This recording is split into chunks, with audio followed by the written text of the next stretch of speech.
மாலை முரசு செய்திகளை விரிவாக பார்ப்பதற்கு முன் தலைப்புச் செய்திகளை பார்க்கலாம். தொகுதி மறுசீரமைப்பு தமிழகத்திற்கு மட்டுமல்ல, ஒட்டுமொத்த தென்னிந்தியாவுக்கு அபாயகரமான செயல். அனைத்து கட்சி கூட்டத்தில் முதலமைச்சர் மு.க.ஸ்டாலின் எச்சரிக்கை. நாட்டு மக்களோட பிரதிநிதித்துவம் உள்ளிட்ட எதுவும் பாதிக்கப்படக்கூடாது என்பதை தீர்க்கமா திடமா அப்பவே நாம வலியுறுத்தி இருக்கிறோம். இந்த தொகுதி மறுசீரமைப்பு என்பது தமிழ்நாட்டுக்கு மட்டுமல்ல, ஒட்டுமொத்த தென்னிந்தியாவுக்கே அபாயமான செயல்.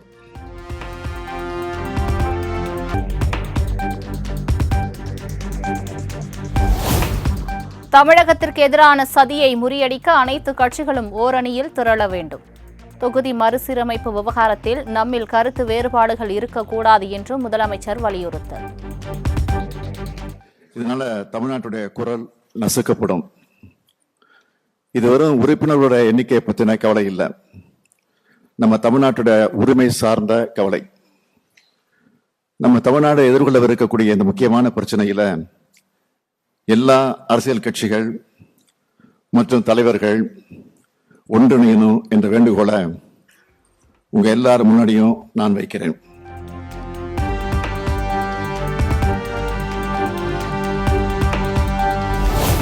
மறுசீரமைப்பு திட்டத்தை அடுத்த 30 ஆண்டுகளுக்கு ஒத்திவைக்க வேண்டும். அனைத்து கட்சி கூட்டத்தின் வாயிலாக பிரதமர் மோடிக்கு முதலமைச்சர் மு.க.ஸ்டாலின் வலியுறுத்தல். நாடாளுமன்ற தொகுதியில் தொடர்ந்து வரையறுக்கப்படும் என்று கடந்த 2000 ஆண்டில் அன்றைய பிரதமர் அவர்கள் உறுதியளித்தவாறு தற்போதும் இந்த வரையறை 2026 மேலும் 30 ஆண்டுகளுக்கு நீட்டிக்கப்படும் என்று மாண்பு பிரதமர் அவர்கள் நாடாளுமன்றத்தில் உறுதி அளிக்க வேண்டும்.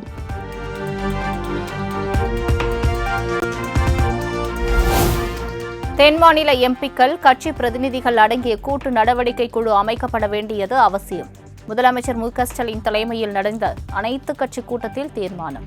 முன்னெடுத்து செல்லவும், மக்கள் மத்தியில் இப்பிரச்சனை குறித்த விழிப்புணர்வை ஏற்படுத்திடவும் தமிழ்நாடு உள்ளிட்ட தென் மாநிலங்களிலிருந்து நாடாளுமன்ற உறுப்பினர்களை கொண்ட கட்சிகளின் பிரதிநிதிகள் அடங்கிய கூட்டு நடவடிக்கை குழு ஒன்றை அமைத்திடவும், அதற்கான முறையான அழைப்பை மேற்படி கட்சிகளுக்கு அனுப்பி வைக்கவும் இக்கூட்டம் தீர்மானிக்கிறது.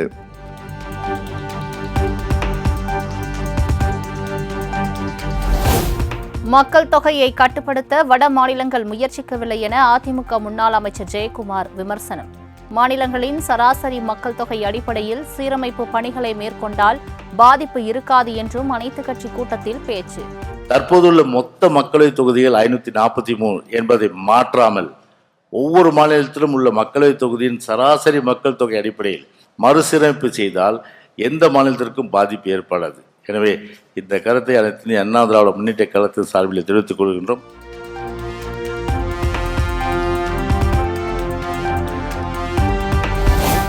சர்வாதிகார மனப்பான்மையுடன் தொகுதி மறுசீரமைப்பை செயல்படுத்த மத்திய அரசு முயற்சிப்பதாக வைகோ குற்றச்சாட்டு. தொகுதி அரசியல் மாநில சுயாட்சிக்கு எதிரானது என்று அனைத்து கட்சி கூட்டத்தில் பேச்சு. மக்கள் தொகை அடிப்படையில் நாடாளுமன்ற தொகுதிகள் மறுவரையறை செய்யப்படும் போது மக்கள் தொகை வளர்ச்சி குறைவான தென்னிந்தியாவுக்கு மக்கள் தொகை வளர்ச்சி அதிகமாக உள்ள வட இந்தியாவுடன் ஒப்பிட தொகுதிகளின் விகிதாச்சாரம் குறையும். பாஜக ஆதரவு பசுவளைய மாநிலங்களில் கவுபெல்ட் இருக்கும் தொகுதிகளின் எண்ணிக்கை அதிகரிக்கும். இன்று கலந்து கொண்ட அனைத்து அரசியல் கட்சிகளும்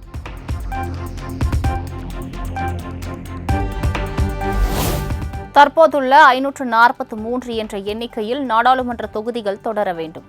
விடுதலை சிறுத்தைகள் கட்சி தலைவர் திருமாவளவன் வலியுறுத்தல். அரசுகளை தீர்மானித்துக் கொள்வதும், அதே வேளையில் மாநிலங்களவை உறுப்பினர்களின் எண்ணிக்கை இன்றைக்கு இருக்கிற அடிப்படையிலேயே தொடர்வதும் என்கிற கருத்தையும்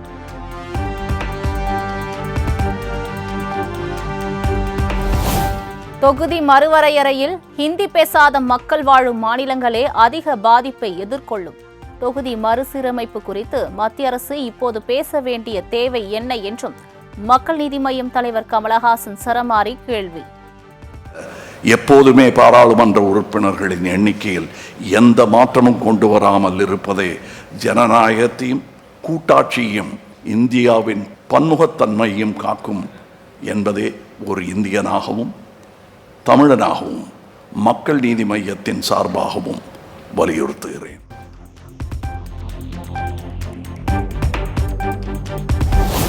அனைத்து கட்சி கூட்டம் என்ற பெயரில் ஓரங்க நாடகம் அரங்கேற்றியுள்ளது திமுக. அதிமுக முன்னாள் அமைச்சர் ஜெயக்குமார் குற்றச்சாட்டு.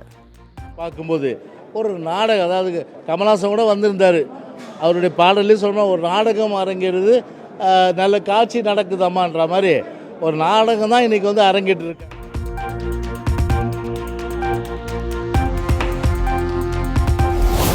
தமிழ்நாட்டில் சாதிவாரி கணக்கெடுப்பு நடத்த வேண்டும் என அனைத்து கட்சி கூட்டத்தில் பாமக வலியுறுத்தல். மக்கள் தொகை அடிப்படையில் தொகுதி மறுவரையறை செய்யக்கூடாது என வலியுறுத்தியதாக அன்புமணி பேட்டி. காத்துக் கொண்டிருக்கிறது என்றால் இந்த 2002 விட்ட கெடு, அதாவது அந்த 25 ஆண்டுகள் அடுத்த ஆண்டு முடிவும், அந்த முடிந்த பிறகு தான் மக்கள் தொகை கணக்கெடுப்பு நடத்த திட்டமிட்டிருக்கிறார்கள் என்று தெளிவாக தெரியும்.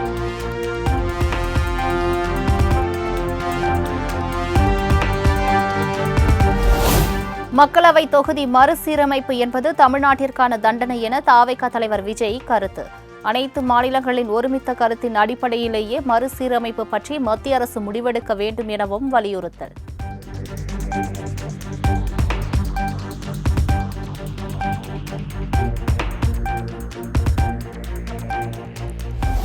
தொகுதி மறுவரையறையில் விகிதாச்சார அடிப்படையில் தமிழகத்திற்கு தொகுதிகள் கிடைக்கும் என அண்ணாமலை உறுதி.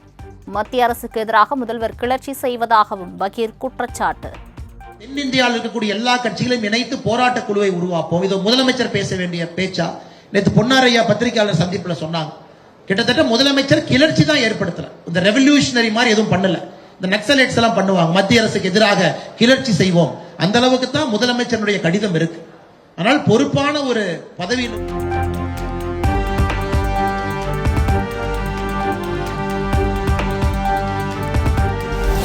மும்மொழி கொள்கைக்கு ஆதரவாக சென்னையில் கையெழுத்து இயக்கம் தொடங்கியது பாஜக. அனைத்து கட்சி கூட்டத்தில் பங்கேற்ற 45 கட்சிகளுக்கும் கடிதம் எழுதப்படும் எனவும் அறிவிப்பு.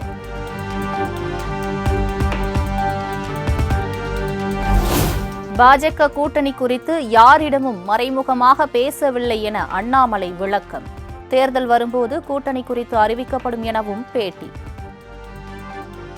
மறைமுகமாக நாங்கள் யாருக்கிட்டையும் பேசல, நேர்படையாக இருக்கக்கூடிய கட்சி எங்களுக்கு தேசிய ஜனநாயக கூட்டணி 2024 வலிமையான ஒரு கூட்டணி. நீங்க பாத்தீங்க, நேற்று அண்ணன் டிடிவி தினகரன் அவர்கள் என்னோட ஒரு நிகழ்வில் பங்கேற்கிறாங்க பொள்ளாச்சி பகுதியில்.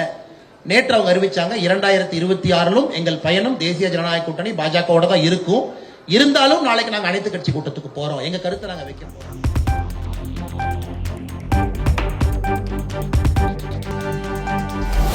திருச்செந்தூர் அருகே குலசேகரப்பட்டினத்தில் ராக்கெட் ஏவுதளம் அமைக்கும் பணிக்கு பூமி பூஜை. பணிகள் அடுத்த ஆண்டுக்குள் முழுமையாக நிறைவடையும் என எதிர்பார்ப்பு.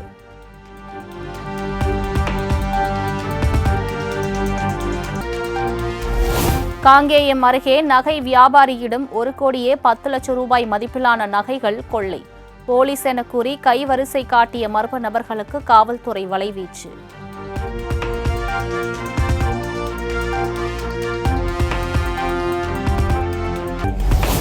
கோவை பாரதியார் பல்கலைக்கழக வளாகத்தில் சிறுத்தை நடமாட்டம். பல்கலைக்கழக விடுமுறை அறிவிக்கப்பட்ட நிலையில் சிறுத்தையை பிடிக்க வனத்துறை தீவிரம்.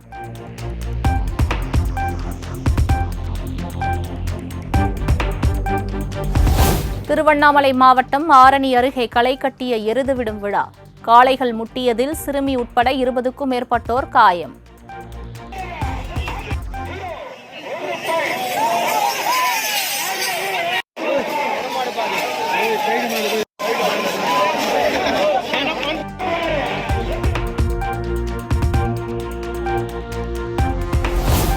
கிருஷ்ணகிரி அருகே அரசு பள்ளி விழாவில் பாமக துண்டுடன் நடனமாடிய மாணவர்கள் எதிர்ப்பு தெரிவித்து பள்ளியை முற்றுகையிட்ட பெற்றோர்.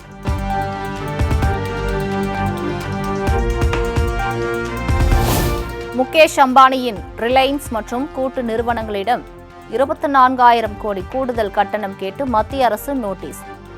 ONGC எண்ணெய் வயல்களில் அனுமதிக்கப்பட்ட இடத்தை தாண்டி எரிவாயு எடுத்ததால் நடவடிக்கை.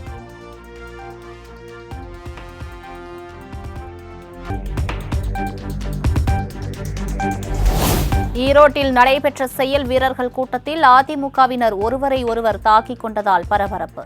செங்கோட்டையன் முன்னிலையில் இருக்கைகளை ஒருவர் மீது ஒருவர் தூக்கி எறிந்ததால் பதற்றம்.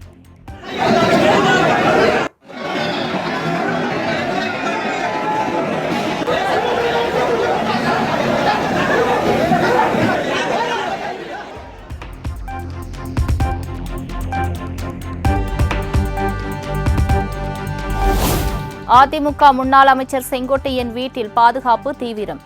ஈரோடு மாவட்டம் கோபிச்செட்டிப்பாளையத்தில் உள்ள செங்கோட்டையன் வீட்டில் துப்பாக்கி ஏந்திய போலீசார் பாதுகாப்பு.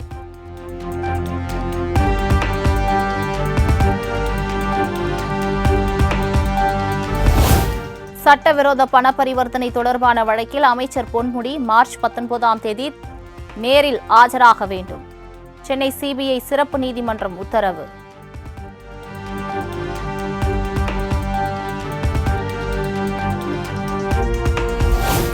தேமுதிகவுக்கு ராஜ்யசபா சீட் வழங்குவது தொடர்பாக ஜூலை மாதம் நல்ல செய்தி வரும்.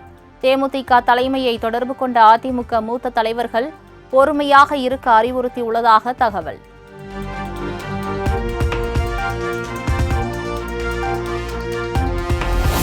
நடிகர் சிங்கமுத்துவுக்கு எதிராக தொடரப்பட்ட 5 கோடி ரூபாய் மான நஷ்ட ஈடு வழக்கு. சென்னை உயர்நீதிமன்ற வளாகத்தில் உள்ள மாஸ்டர் நீதிமன்றத்தில் நடிகர் வடிவேலு ஆஜராகி வாக்குமூலம்.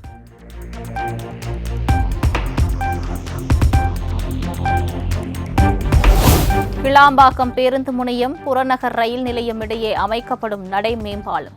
நிலம் கையகப்படுத்துவது தொடர்பான செங்கல்பட்டு மாவட்ட ஆட்சியரின் அறிவிப்புகளை ரத்து செய்தது சென்னை உயர்நீதிமன்றம்.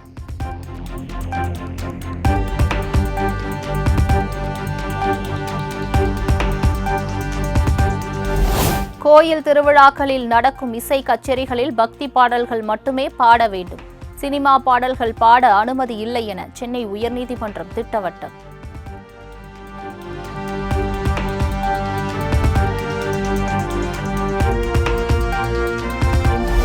சென்னை உயர்நீதிமன்ற நீதிபதிகள் நியமனத்தில் அனைத்து சமூகத்தினருக்கும் உரிய பிரதிநிதித்துவம் தர வேண்டும். சென்னை உயர்நீதிமன்ற வழக்கறிஞர்கள் சங்கத்தின் அவசர பொதுக்குழுவில் தீர்மானம்.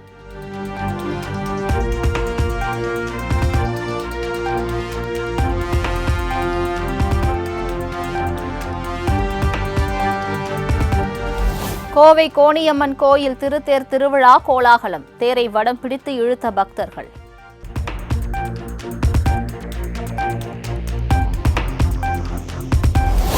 தேசிய கல்விக் கொள்கையால் நாட்டின் கல்வித்துறை பல ஆண்டுகளுக்கு பிறகு புது பாய்ச்சலுடன் பயணிக்கிறது.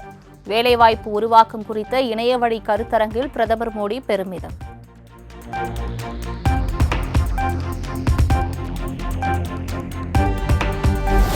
குஜராத்தில் கடந்த 2 ஆண்டுகளில் 143 சிங்க குட்டிகள் உட்பட 286 சிங்கங்கள் உயிரிழந்து உள்ளதாக அதிர்ச்சி தகவல். இதே காலகட்டத்தில் 486 சிறுத்தைகள் உயிரிழந்ததாகவும் மாநில வனத்துறை சட்டப்பேரவையில் அறிவிப்பு.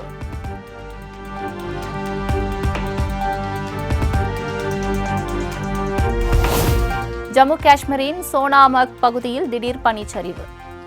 நல்வாய்ப்பாக உயிர் சேதம் ஏற்படவில்லை என தகவல்.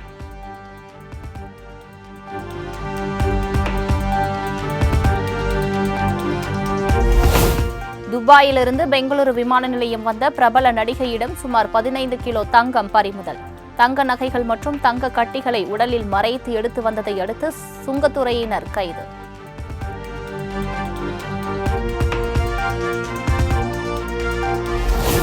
டிராகன் படக்குழுவை நேரில் அழைத்து பாராட்டிய நடிகர் ரஜினிகாந்த். பல நாள் கனவு நிறைவேறியதாக இயக்குனர் அஸ்வத் நிகழ்ச்சி.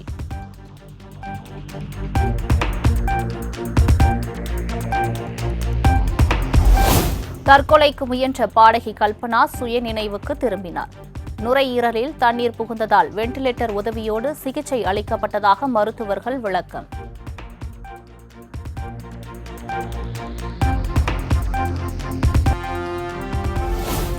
ஏப்ரல் 2ஆம் தேதி முதல் இந்தியா, சீனா உள்ளிட்ட நாடுகளின் பொருட்கள் மீது பரஸ்பர வரிகள் விதிக்கப்படும். தொழில்துறையை மேம்படுத்த அமெரிக்க பரஸ்பர வரி விதிப்பு அவசியமான ஒன்று என்றும் அதிபர் டிரம்ப் அதிரடி.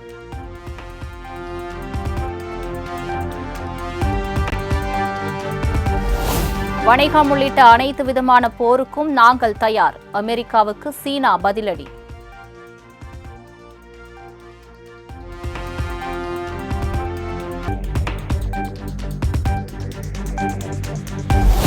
ஒருநாள் கிரிக்கெட்டின் பேட்டர்களுக்கான ஐசிசி தரவரிசையில் விராட் கோலி முன்னேற்றம். 4வது இடத்திற்கு முன்னேறி விராட் கோலி அசத்தல்.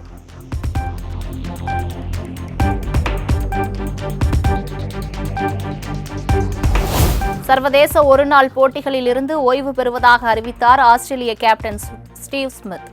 சாம்பியன்ஸ் டிராபி அரையிறுதியில் இந்தியாவில் தோல்வியை தழுவியதை அடுத்து ஸ்மித் அதிரடி அறிவிப்பு.